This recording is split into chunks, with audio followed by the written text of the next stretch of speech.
Makanya itu kalau Anda terhimpit, terjepit, alamat yang tepat itu adalah datang pada orang yang bisa mendoakan Anda. Gak perlu lihat orang itu sakti atau hebat.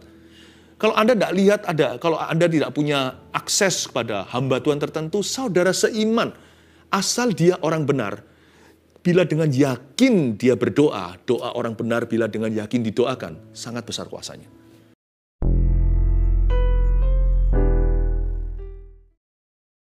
Kami bersyukur kami punya Allah yang besar, Allah yang perkasa. Ketika kami berdoa, kami tahu doa kami tidak angin-angin saja, tidaklah tanpa sasaran. Doa kami langsung mengena hati Tuhan. Terima kasih Tuhan Yesus, nama-Mu yang membawa kami lewat jalan dan tangga Yakub itu langsung menuju ke tahta kasih karunia. Thank you. Sampaikan sabda-Mu. Kuatkan, hiburkan hati setiap jemaat saat teduh. Dan kuatkan mereka yang lemah. Sembunyikan hamba-Mu di balik salib-Mu. Dalam nama Yesus. Haleluya. Amin. Mari kita buka Alkitab kita. Kita akan belajar tentang doa ya. Saya beri judul pentingnya saling mendoakan. Kita buka sekarang di Roma pasal yang ke-15. Ini ayat 30-33. 4 ayat saja. Saya bacakan dulu ya. Tetapi demi Kristus Tuhan kita dan demi kasih roh, aku menasihatkan kamu saudara-saudara untuk bergumul bersama-sama dengan aku dalam doa kepada Allah untuk aku. Supaya aku terpelihara dari orang-orang yang tidak taat di Yudea, dan supaya pelayananku untuk Yerusalem disambut dengan baik oleh orang-orang kudus di sana. Agar aku yang dengan sukacita datang kepadamu oleh kehendak Allah, beroleh kesegaran bersama-sama dengan kamu. Allah sumber damai sejahtera menyertai kamu sekalian, sama-sama kita katakan, amin. Ya. Pentingnya saling mendoakan.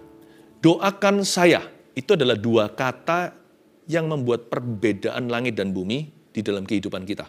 Tahukah, doakan aku ya, itu bukan basa-basi. Kalau kita lempar sembarang orang, ya orang bisa berkata, iya, tapi enggak sungguhan.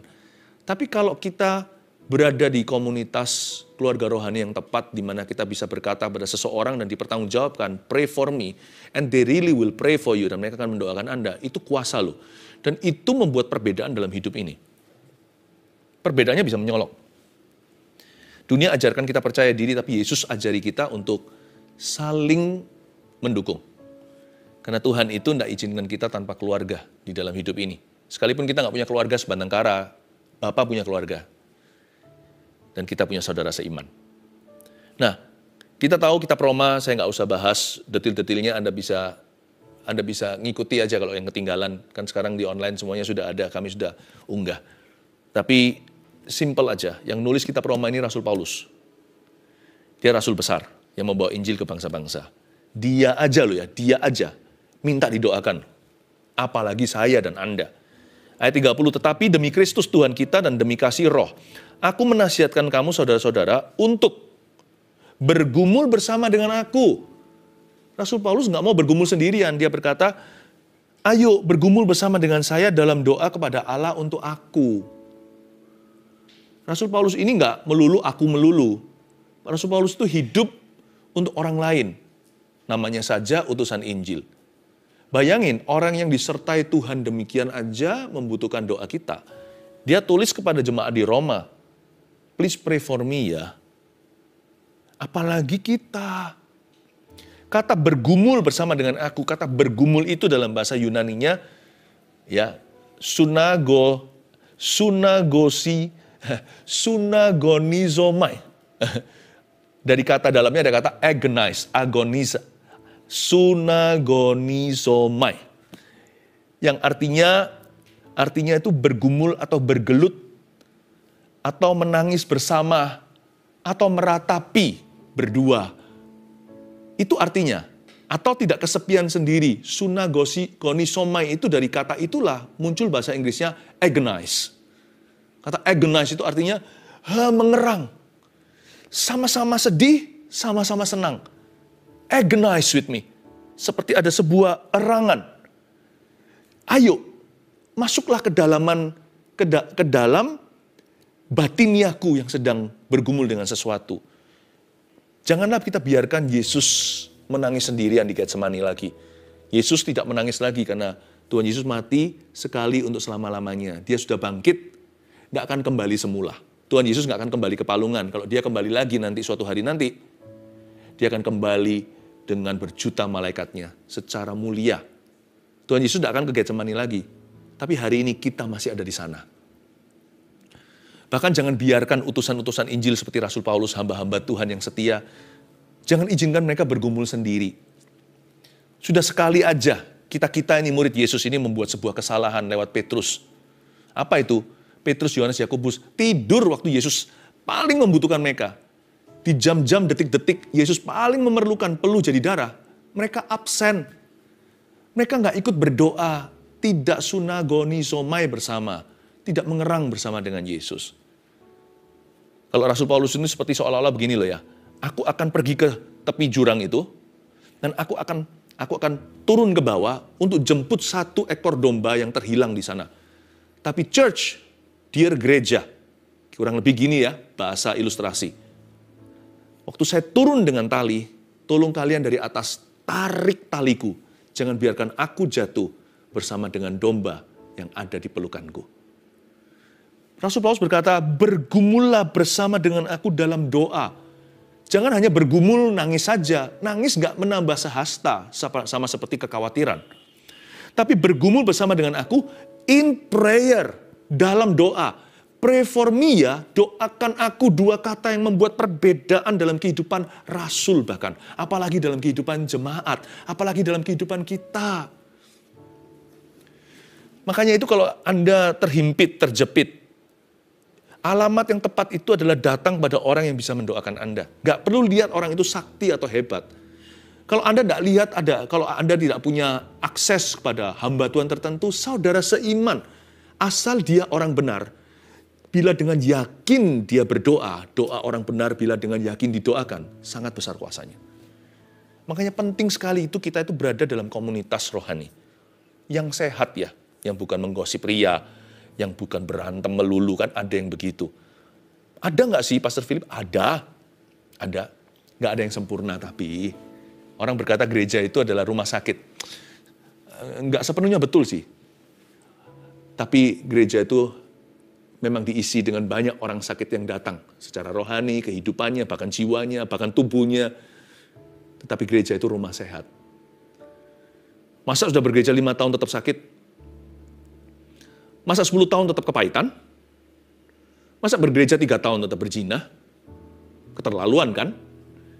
Gereja itu rumah sehat. Jadi bukan tempat kita koleksi orang-orang bermasalah lalu habis itu diadulam, dibiarkan. Tetapi mereka yang dikejar hutang, mereka menjadi pahlawan Daud yang gagah perkasa. Itulah komunitas yang tepat. Saat teduh juga sama. Saya percaya kalau Anda mengikuti ini Rabu Sabtu, gak bolong-bolong lagi, jika lo gak bisa live-nya, kejar ketinggalan. Gak mungkin lah. Kalau kita makan protein terus, lalu tubuh kita akan kurus krempeng, atau berlemak, kolesterolan, gak mungkin. Saya yakin apa yang dibagikan di sini semuanya itu dari Tuhan. Saya gak mungkin bisa come up dengan semua ini kalau bukan Roh Kudus. Ya kalau sekali 2 kali bisa. Nah kalau bertahun-tahun gimana? Saya tahu Tuhan sayang sama Anda, Tuhan yang memberi makan. Yuk kita sunagonisomai bersama dengan satu sama lainnya. Anda punya mitra doa bersama dengan kami. Paulus berkata, kalau aku berada di dalam jurang sana, tolong tarik ya talinya dari atas sono, jangan lepaskan. Sudah sekali aja cukup kita melakukan kesalahan lewat Petrus, Yohanes, Yakobus. We shall not, kita tidak akan mengizinkan Yesus bergumul sendiri di Getsemani mulai hari ini. Yesus enggak, tapi seorang saudara seiman bergumul sendiri, sama seperti Yesus yang sedang bergumul hari ini. Bukankah Yesus berkata begini, aku di dalam penjara, kamu tidak kunjungi aku. Aku telanjang, kamu tidak beri pakaian, aku lapar, tidak diberi makan. Kapan? Orang yang dihakimi itu bilang demikian, tapi ternyata Tuhan bilang gini kan, apa yang kau tidak lakukan terhadap salah satu yang paling hina ini, kau tidak lakukan untuk saya. Jadi, jangan izinkan Yesus bergumul di Getsemani sendirian. Kami tidak akan mengizinkan keluarga saat teduh bergumul sendiri. So I assure you, saya pastikan itu, kami akan lakukan all we can, semua yang kita bisa untuk mendukung Anda. Ayo, mari kita peduli dengan sesama. Anda juga jangan izinkan orang yang ada di hidup Anda sunagonisomai sendiri. Ya, ayat yang ke-31, supaya aku terpelihara dari orang-orang yang tidak taat di Yudea.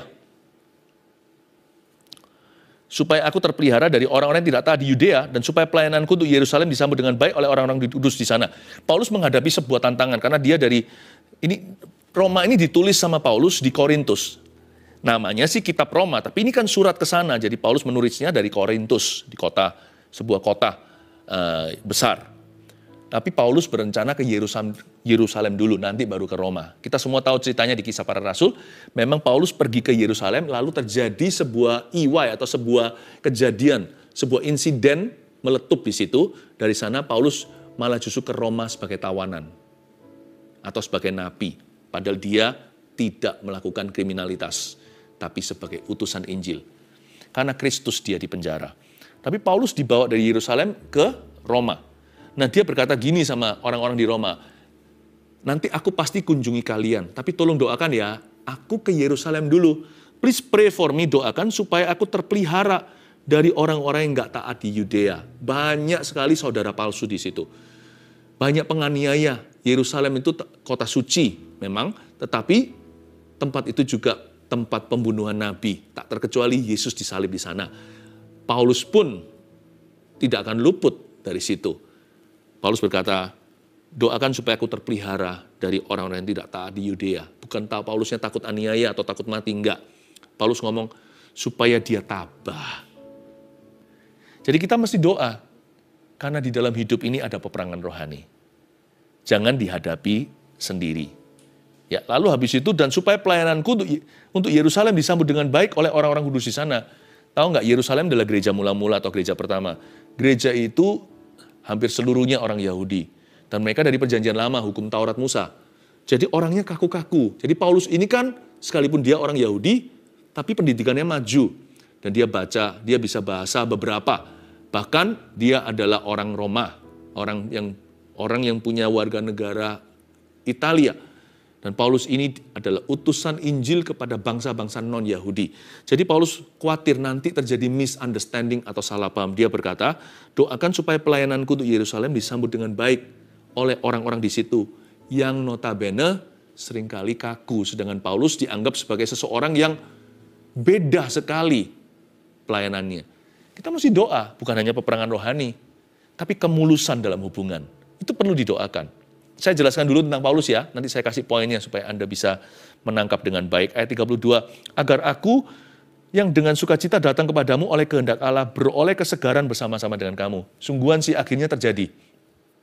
Paulus berakhir pergi ke Roma. Tapi bukan sebagai misionaris semata-mata. Ada sedikit perubahan yang tidak terduga. Paulus pergi sebagai utusan Injil, namun dengan rantai atau borgol di lengannya. Padahal dia tidak bersalah. Jadi rencana Tuhan memang tidak semua sesuai dengan ekspektasi. Tetapi kalau orang itu berdoa dan dia didoakan, rencana Tuhan tetap akan terjadi. Konteksnya aja bisa berubah, tapi semua akan indah pada waktunya.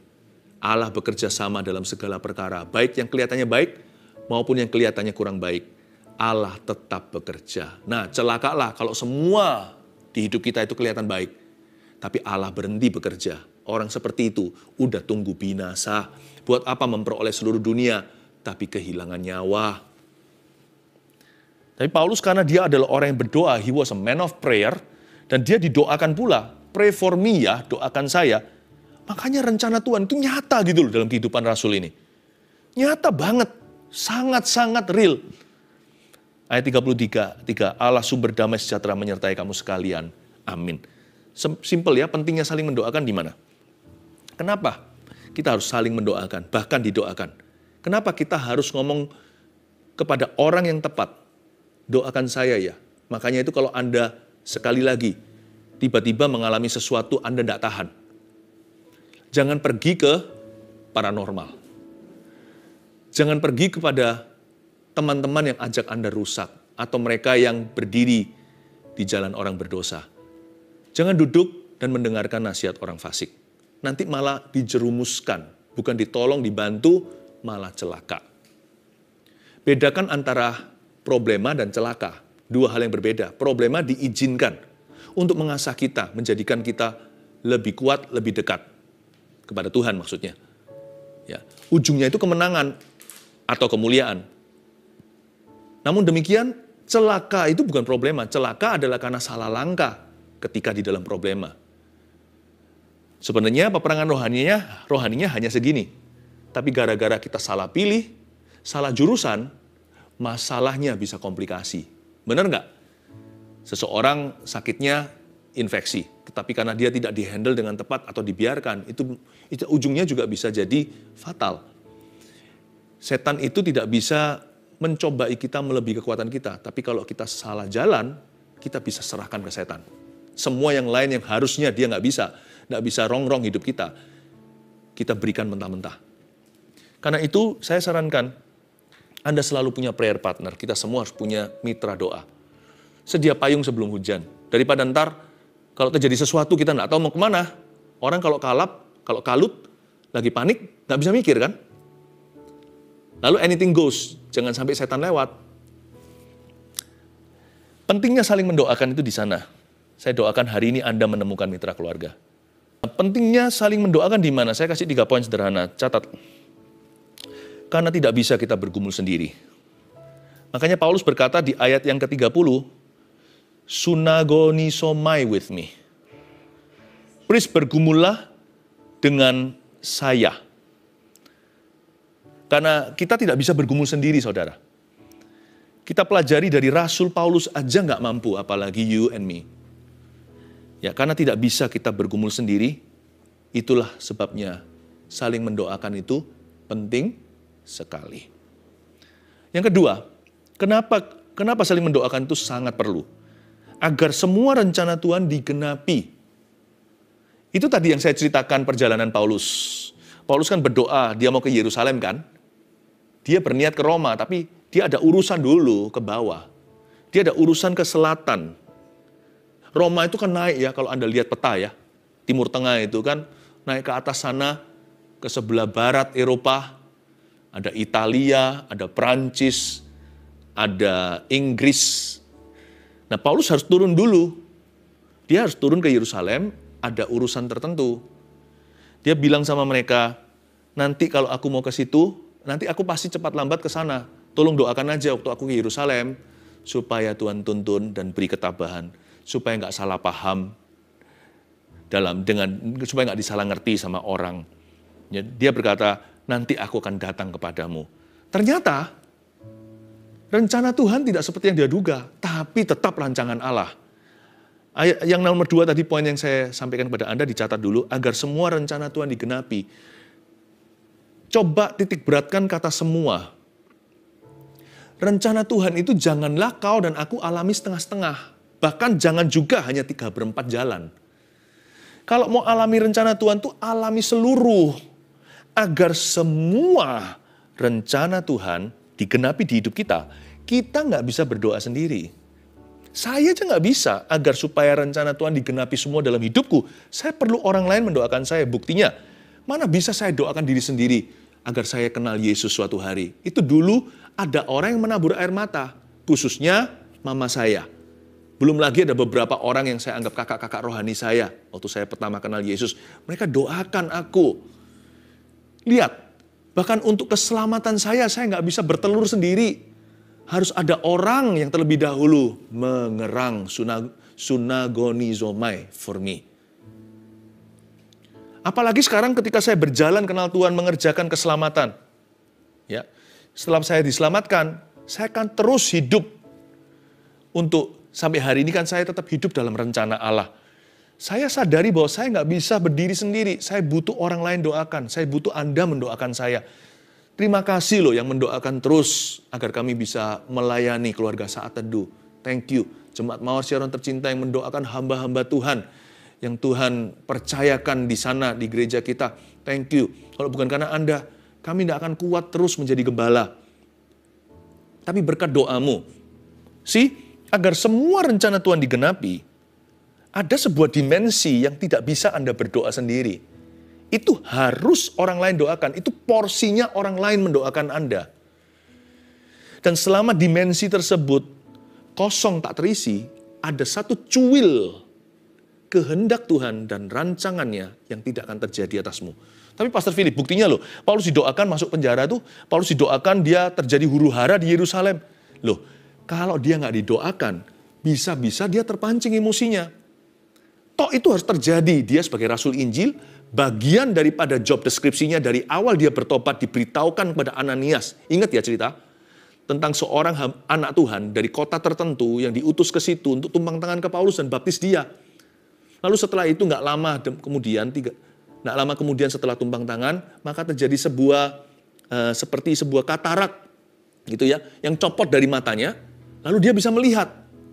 Setelah dibuat buta oleh terang yang menemui dia di jalan ketika dia mau aniaya gereja. Ananias ini diberitahu sama Kristus, ini adalah alat pilihanku. Dia akan berdiri di hadapan raja-raja, kuutus dia kepada bangsa bukan Yahudi, dan banyaklah yang harus dia derita. Itu bukan karena keapesan, itu panggilan. Setiap kita pasti ada salib tertentu yang harus kita pikul masing-masing. Nah kalau dia nggak didoakan, bisa jadi dia terpancing emosi, atau salah bicara, atau mungkin salah langkah. Bisa jadi dia nggak tahan loh.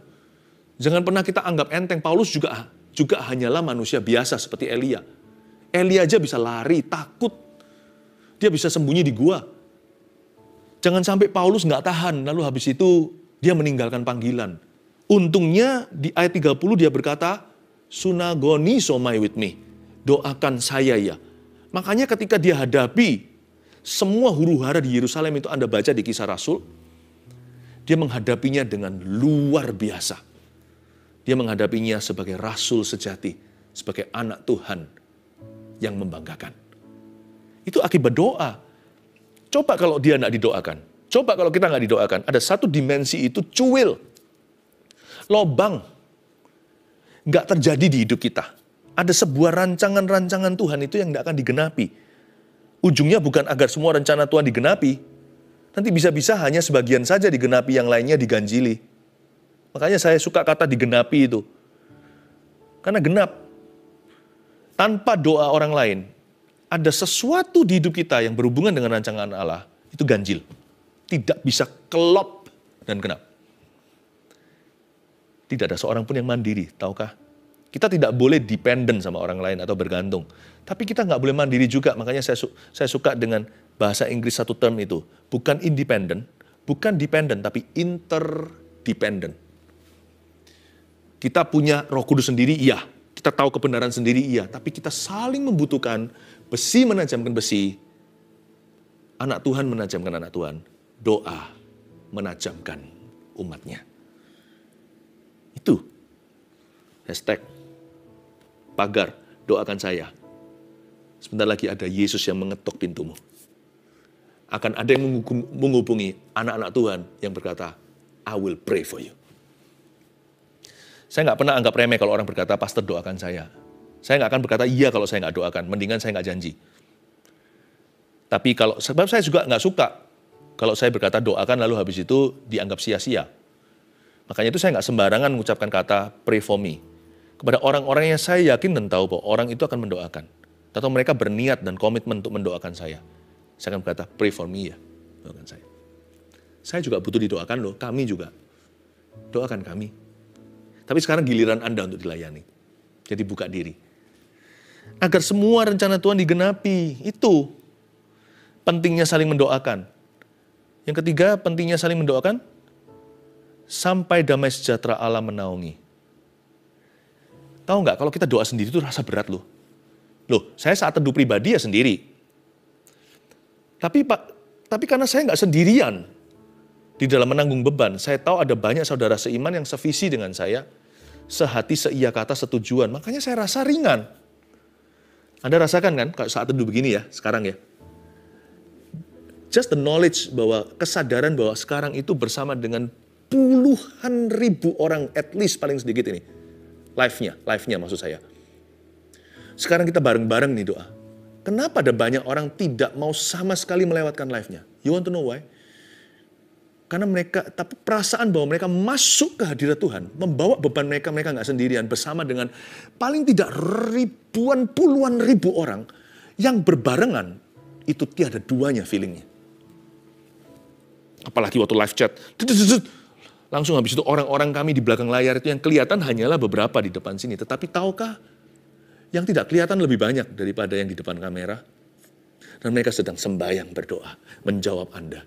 Dan itu nggak berhenti di situ. Setelah itu gereja Mawar Sharon terus menopang kebutuhanmu. Udah ada Rabu, Sabtu, lalu Minggu. Minggu belum lagi kelar, langsung Rabunya, Sabtu. Bayangkan, itu perasaan ya, nggak bisa dijelaskan. Knowing that you are part of a body. Kita adalah bagian daripada sebuah tubuh yang nyata, yang hidup, breathing, yang bernafas, berjalan, tubuh Kristus. Itu membawa shalom peace. Pentingnya saling mendoakan itu, karena Tuhan mau impartasikan damai sejahtera kepada tubuhnya, gerejanya, yaitu Anda dan saya. Sampai damai sejahtera Allah menaungi, baca lagi ayat 33. Allah sumber damai sejahtera menyertai kamu sekalian, amin. Ini kan seperti doa berkat di gereja, di akhir ibadah. Allah sumber damai sejahtera, terimalah berkat dari Allah Bapa, kasih karunia dari Yesus Kristus, dan pengurapan dari Roh Kudus, damai sejahtera menyertaimu. Dalam nama Yesus, amin. Allah sumber damai sejahtera menyertai kamu sekalian. Ada berkat korporat, sekalian itu berarti semua. Sampai damai sejahtera Allah menaungi. Tahukah Anda, kita saling mendoakan supaya ada shalom peace in everybody. Supaya ada damai sejahteranya Allah. Bukan damai sejahtera dari Allah loh ya. Damai sejahteranya Allah. Allah sumber damai sejahtera, berarti His peace. Damai sejahtera, makanya gak pernah kan lihat Allah panik. Gak pernah lihat Yesus kalut. Gak pernah kan? Sekalipun peluhnya jadi darah, lihat how composed. Begitu luar biasanya komposisi Tuhan Yesus ketika berdoa di Getsemani. Orang lain gak doa aja, padahal dia minta dibarengin, ya sudah tidurlah.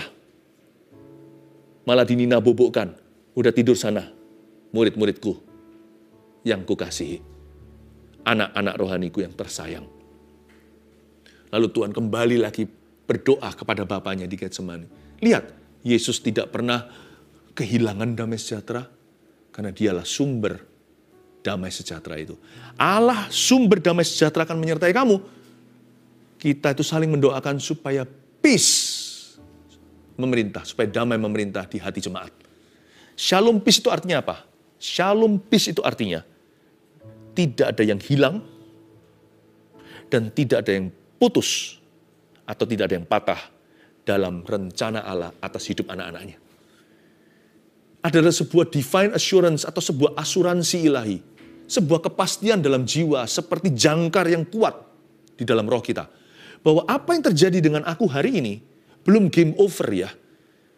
Apapun yang seolah-olah putus sesungguhnya tidak patah dalam hadirat Allah.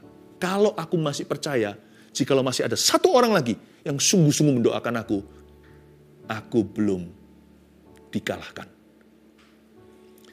Nothing missing itu berarti sesuatu mungkin hilang. Misalkan kesempatan, misalkan kesehatan, atau apapun juga. Tapi asal aku masih bisa berdoa, kalaupun aku tidak sanggup berdoa lagi, orang lain mendoakan saya, asal orang itu adalah orang benar, sesungguhnya apa yang kelihatan lenyap atau hilang di hidup saya itu akan ditemukan kembali. Nothing missing in His good plan for me. Tidak ada yang hilang secara permanen. Kalau itu ada dalam janji Tuhan, itu nggak hilang sama sekali. Asal ada seseorang yang mendoakan aku hari ini. It's never gone in the presence of God. Tidak pernah hilang dalam hadirat Tuhan untuk saya. Itu shalom peace itu. Pentingnya saling mendoakan di mana? 1, karena tidak bisa kita bergumul sendiri. 2, agar semua rencana Tuhan digenapi, bukan sebagian rencana Tuhan diganjili. 3, sampai damai sejahtera Allah menaungi. Shalom peace to you, dear church, that Jesus loves so much. Gereja yang Tuhan sangat cintai, keluarga saat teduh, Tuhan mengasihimu. Haleluya.